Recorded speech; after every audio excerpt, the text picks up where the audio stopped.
°C তাপমাত্রায় শুক্রবার সকাল শুরু হয় দিল্লি, নয়ডা, গাজিয়াবাদ, গুরুগ্রাম সহ বিস্তীর্ণ অঞ্চলে। ঘন কুয়াশা আর বিষাক্ত ধোঁয়ার মিশেলে বাতাসের মান খুব খারাপ। বায়ুমান সূচক ছিল ৩৭৩। দিল্লিতে ২৪ ঘন্টায় গড় বায়ুমান সূচক বৃহস্পতিবার রেকর্ড করা হয় ৩৭১, যা একদিন আগেও ছিল ৪১৯। অর্থাৎ ধীরে হলেও কমছে ভারতের রাজধানীর বাতাসে দূষণের মাত্রা। কিন্তু স্বস্তির সুযোগ নেই, কারণ বাতাসে দূষিত কণার পরিমাণ এখনও মানব স্বাস্থ্যের জন্য ঝুঁকিপূর্ণ মাত্রায় বহাল। तो नीचे इंसान तो नीचे ही रह रहा है, घर में रह रहा है, तो वो धूल मिट्टी है कि ज़्यादा सांस पे वो भारी पड़ रहा है। और ज़्यादा करके बच्चों के और बड़ों जो 50 साल 60 साल के जिनका उम्र है, उनको सांस पे ज़्यादा वो हो रहा है। इसके ऊपर no such action has been taken और ये हर साल ऐसे ही होता है, तो इसमें से हमारी पढ़ाई का भी लॉस होता है। স্কুল কলেজ বন্ধ বলে বিপাকে বিপুল সংখ্যক শিক্ষার্থী। ট্রাক ও ডিজেল চালিত যান চলাচল সীমিতকরণ, নির্মাণ কাজ বন্ধ, অফিস আদালত সীমিত পরিসরে চালু রাখা সহ নানা ব্যবস্থা নিয়েও পরিস্থিতি সামাল দিতে পারছে না দিল্লি প্রশাসন।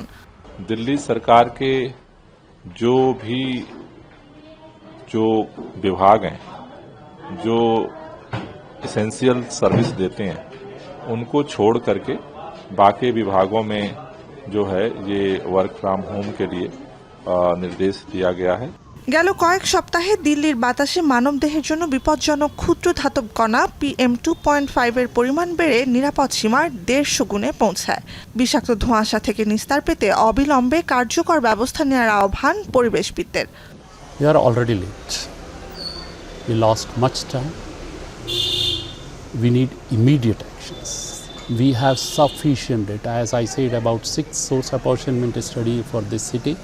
Emission inventory is available. Carrying capacity study is available.